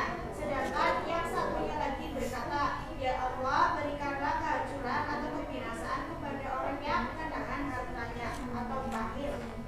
Ya, jadi ya dalam hadis ini Rasulullah menjelaskan bahwa sesungguhnya para malaikat itu berdoa agar Allah Subhanahu wa taala mengganti harta orang-orang yang berinfak.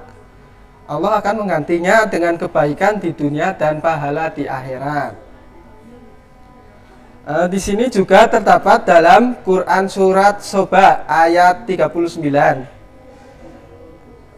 Potongannya yaitu wa ma anfaqtum min syai'in fahuwa yukhlifuhu wa huwa khairur raziqin.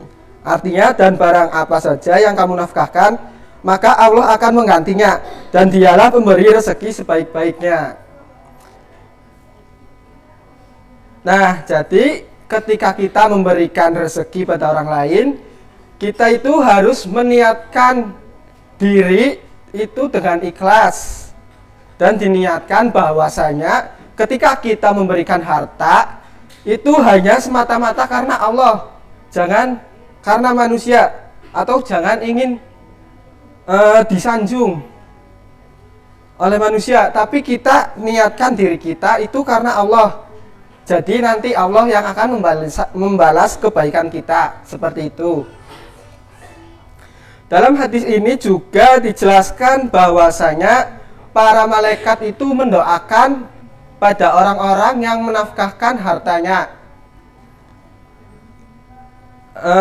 Dan para malaikat itu mendoakan agar Allah melaknat dengan menghancurkan, membinasakan orang-orang yang bakhil, yang kikir terhadap hartanya. Sebagai orang yang beriman, mungkinlah bahwa doa malaikat itu dikabulkan oleh Allah. Kita sudah pernah mendengar kata harta karun ya. Nah, itu kan kisah pada zaman dulu, yaitu zaman Rasul. Dulu ada orang yang bakhil, yaitu namanya Kirun. Dia juga dibinasakan oleh Allah. Nah, contohnya seperti itu. Bagaimana anak-anak? Sebelum dilanjut, adakah yang mau bertanya? Nggak ada ya? Oke. Kita lanjutkan. Yang kedua ada hadis riwayat Bukhari dan Hakim.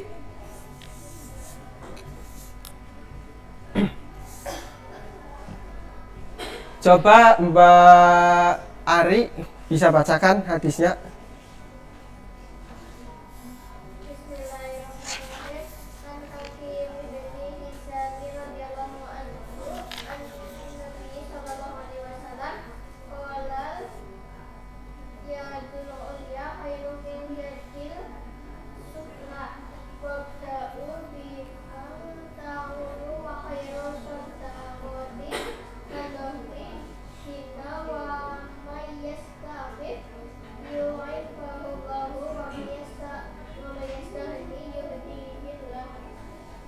Artinya dari Hakim bin Hizam radhiyallahu anhu dari Nabi sallallahu alaihi wasallam berkata, tangan yang di atas lebih baik daripada tangan yang di bawah, maka mulailah untuk orang-orang yang menjadi tanggunganmu, dan sedekah yang paling baik adalah dari orang yang sudah cukup untuk kebutuhan dirinya.